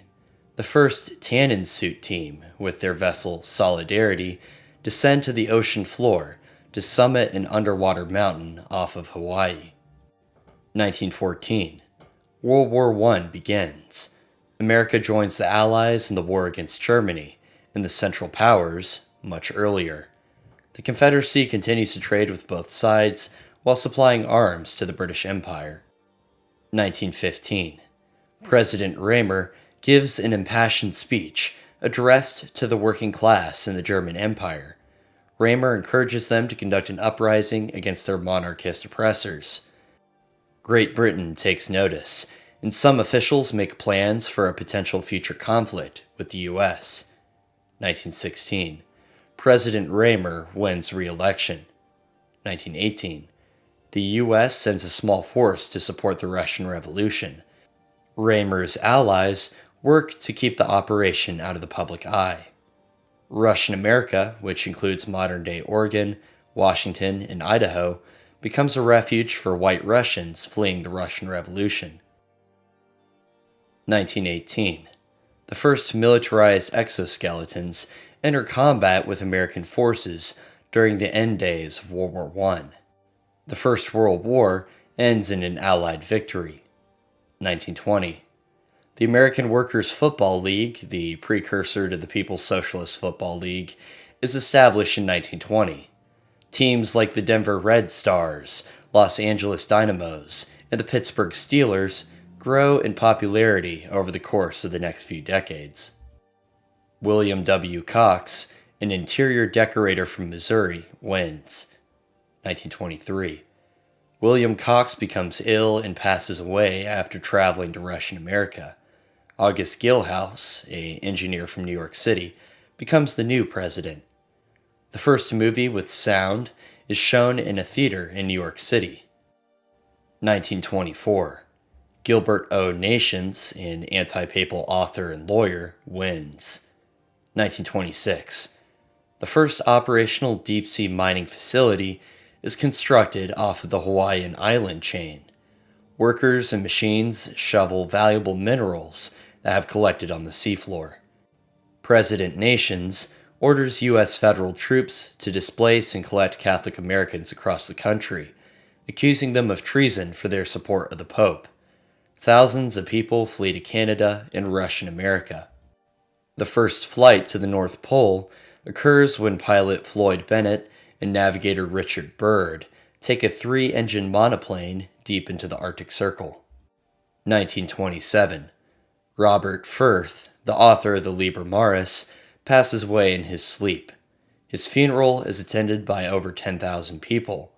Firth's final writings direct his followers to a location at the Tonga Trench, a deep section of the ocean floor northwest of New Zealand. His followers formalized their faith, naming themselves the Barakians. The CSA is hit by the Great Mississippi Flood. Hundreds of thousands of citizens are displaced. President nations provide support for the survivors. The sculptor Gutzon Borglum begins the work to make Mount Rushmore. Edward Telfair, John Jay, George McClellan, and August Gilhouse are depicted there. President Nations approves blueprints for a prototype evangelical re-education facility to better facilitate the union of church and state in the U.S. 1928. William F. Varney, an insurance agent, wins. Varney brings back Prohibition, which had been at rest since 1905. Varney founds the Bureau of Alcohol Suppression and Firearms, the ASF, to enforce his acts. 1930. The U.S. signs a major treaty with the CSA that sees both groups reduce the size of their respective navies. 1931. Deep-sea mining increases throughout the Pacific. Every major country develops interests in the depths of the 7 seas.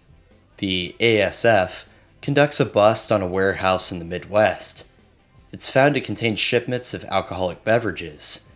The building itself is owned by the American Bridge Company.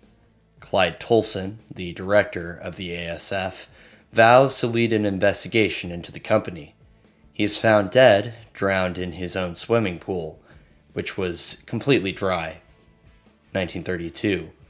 Vern LaRue Reynolds, a former oilfield worker and salesman, wins. 1932. Reynolds announces the Great American Renewal, a radical plan that would see billions of dollars appropriated to pay for public works and debt relief. 1933.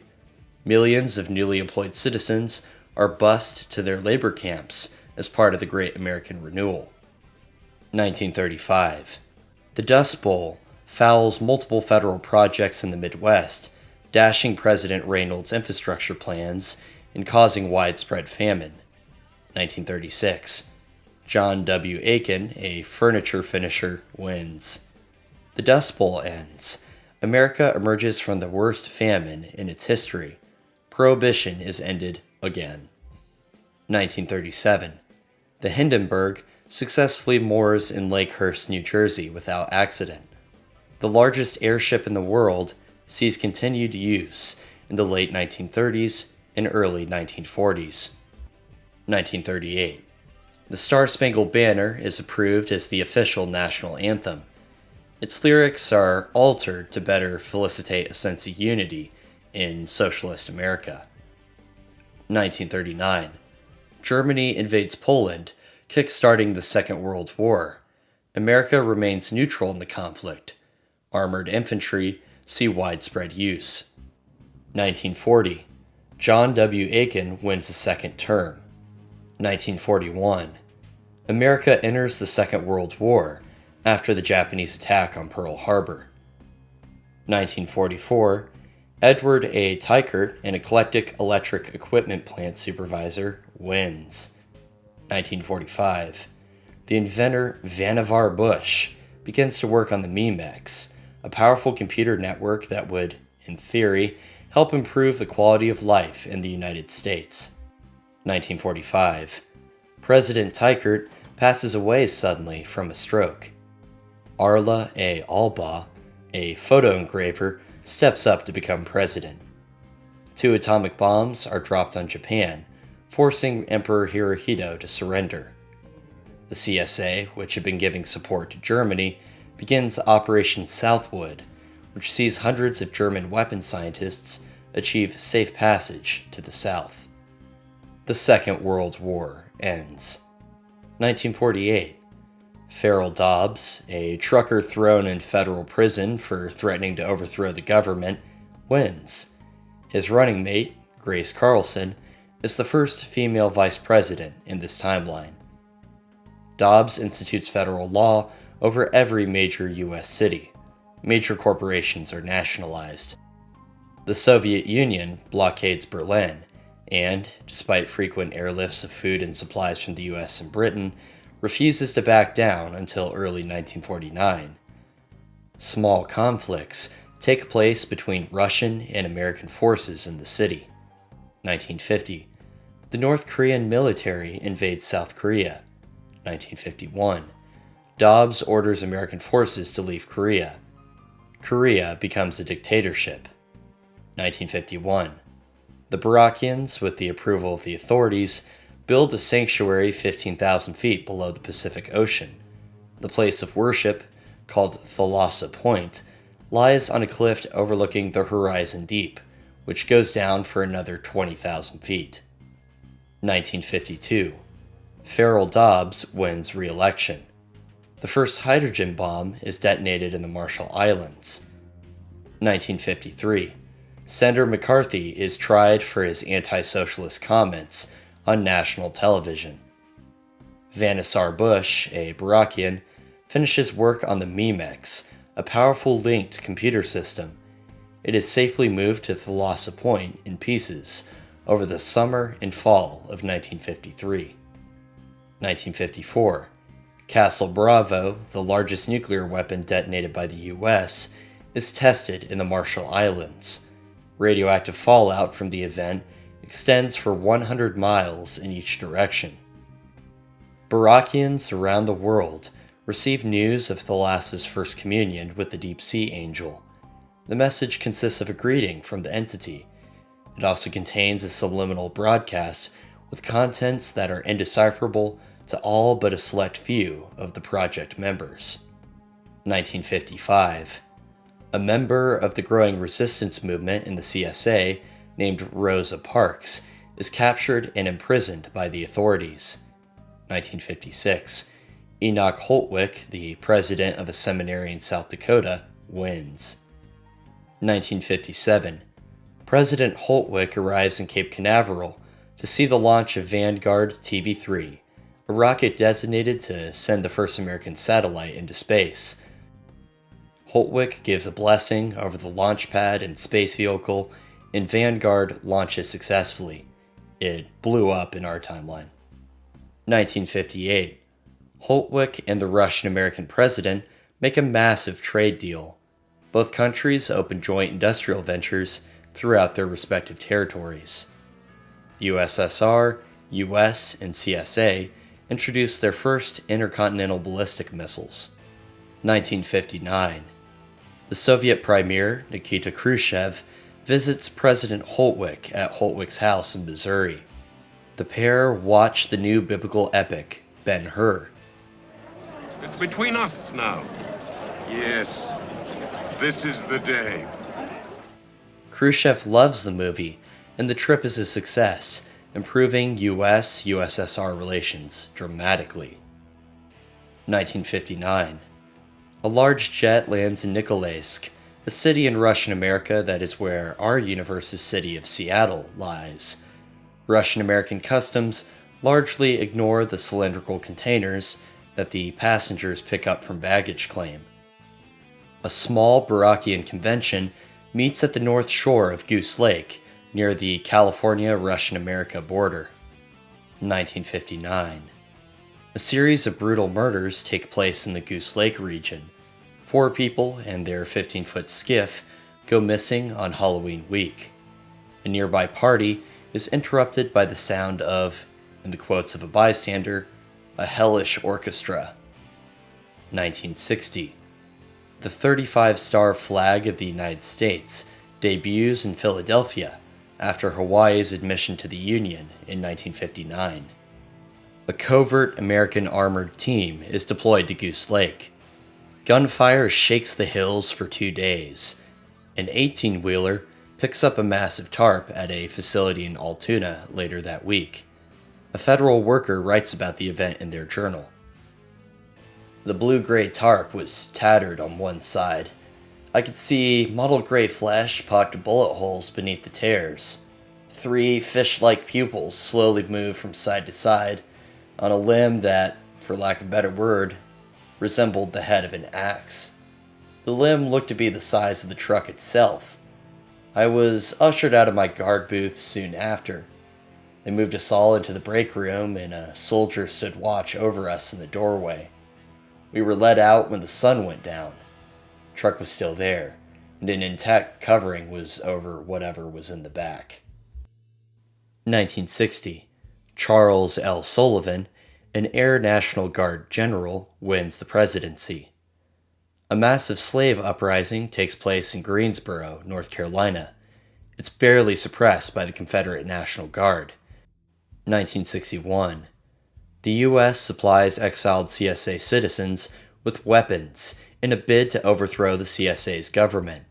The dissidents conduct a naval invasion up the James River in Virginia in a bid to advance on Richmond. The invasion is repulsed successfully by the CSA.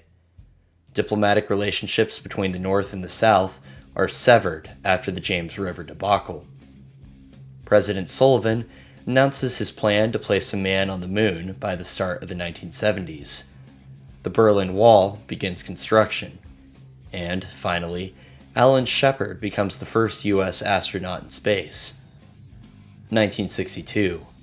A computer transmission from somewhere deep in the Pacific temporarily scrambles the comms array of the American space capsule Friendship 7. The CSA builds multiple missile sites in Cuba, a country that often trades with members of the Golden Circle. The U.S. continues to monitor the situation. Tactical Air Command quickly brings its aircraft to an advanced alert. 1963. Alcatraz is expanded to hold foreign spies. The US, Soviet Union, and Great Britain agreed to a nuclear testing treaty that would bar nuclear tests from taking place above ground. US surveillance planes en route to the USSR pick up increased activity in the Curie Islands, which are owned by Russian America. A massive covered facility is being constructed in the deepwater port of Severokulisk. A diplomatic channel is opened between the two governments. The U.S. leaves the site alone from then on. Charles Sullivan is fatally wounded by a sniper's bullet while in Chicago. General Curtis becomes the president. Lee Harvey Oswald, the assassin, is shot by a nightclub owner turned Confederate agent named Jack Ruby while in custody. Oswald survives and discloses that he was hired by the CSA. Open war is declared between the CSA and the U.S. as tensions over the assassination boil over. 1964. Confederate cells entrenched in Deseret and Russian America begin to wage a sabotage campaign in neighboring states. A new Confederate paramilitary group, calling itself the KKK, attacks multiple U.S. military installations. Small, 4-man CSA submarines attack warships anchored in the Potomac, sinking multiple in a naval victory for the CSA. E. Harold Munn, a radio station manager, wins the election. The Beatles release their first North American hit, I Want to Hold Your Hand. The South conducts a surprise offensive in the West. Multiple plainclothes cells launch coordinated attacks in major U.S. cities. 1965. President Munn orders the continuous bombing of the Mason-Dixon line. President Munn reinstates prohibition. Massive riots grip the U.S. Southern forces fight with a new ferocity in a completely unrelated circumstance. The greatest battle in U.S. history takes place at Fredericksburg, Virginia. An estimated 750,000 troops fight in the confrontation. The Battle of Norfolk sees the remnants of the Confederate Navy destroyed. 1966. The Panama Campaign results in the capitulation of most of the members of the Golden Circle. U.S. warplanes raze Richmond. The last conventional CSA military units surrender. Large pockets of Klan members continue to operate and harass the U.S. forces. The last Golden Circle fortress in the Caribbean is razed. The CSA surrenders in 1967 at a meeting in Memphis, Tennessee. The CSA is dissolved and becomes part of the U.S. The first Super Bowl takes place in a recovering Los Angeles. The Kansas City Commissars are defeated by the Green Bay Packers, 10-25. 1968. The Klan flees into various corners of the U.S. They gain continued support from some in the former CSA. E. Harold Munn starts his second term in office. In 1969, he draws backlash from his supporters after he ends Prohibition after being in office only a month. Neil Armstrong becomes the first person to set foot on the moon. 1970. The Barakians at Thalassa Point send out a tape recording to every major branch of the faith. 1971. A measure to reduce the voting age from 21 to 18 fails to get House approval. The voting age remains 21. 1972. John Hospers, writer and libertarian philosopher, wins. 1973. Hospers reaches an agreement with USSR that sees both countries' militaries reduced in scale. The U.S. completely opens its southern and northern borders. Chambers Desert Park near D.C. undergoes a change in management and introduces new animatronic animals. The place becomes a popular destination for tourists. 1974. An earthquake shakes the northern Pacific. A Japanese array picks up the following noises from the Curie Trench. A large metallic figure is sighted near the port of Severokulisk. Mysterious pink flesh appears in black markets across the western American seaboard for several months. The consensus is that it tastes like chicken. 1975. U.S. forces cease their occupation of the South. The states are permitted to rejoin the Union. 1976. The U.S. celebrates its bicentennial anniversary. Its 46-star flag is unraveled in New York City. 1976. Benjamin C. Bubar Jr., a preacher and former representative from Maine, wins. 1977. Star Wars is released, becoming the highest-grossing film of the decade. Bubar passes an act that prevents the theory of evolution from being taught in public schools. The animatronics in Chambers Desert Park begin emitting a foul odor. 1978. America returns the Panama Canal to Panama. 1979. President Bubar passes the National Abstinence Deal, which permits states to vote on their own legislation for prohibition. The drinking age is lowered to 18, in a bid to remove the allure of drinking for young adults.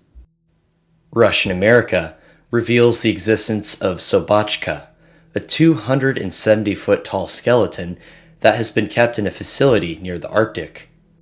It draws global attention. Government officials refuse to elaborate on the massive fractures in the creature's skull. They claim that it's been dated to be well over 700 million years old. Workers at the 3 Mile Island nuclear power plant enjoy another boring day at work. The Deseret hostage crisis begins as 90 people in the American Embassy in Salt Lake City are captured by militants. 1980. Operation Eagle Claw successfully rescues hostages from Salt Lake City. 4 militants, 3 hostages, and an American soldier lose their lives. Mount St. Helens erupts in Washington state, causing widespread damage to parts of Russian America. Deirdre Griswold, an activist and Marxist, wins. 1981. President Griswold survives an attempt on her life while walking to her limousine in Washington, D.C. The Columbia Prime B shuttle launches into space from Cape Canaveral and is successfully recovered 2 days later. 1982. Griswold passes legislation that requires Marxism to be a vital part of American college curriculums. 1982. Griswold publicly states that the West spreads disinformation about the Chinese and Korean republics.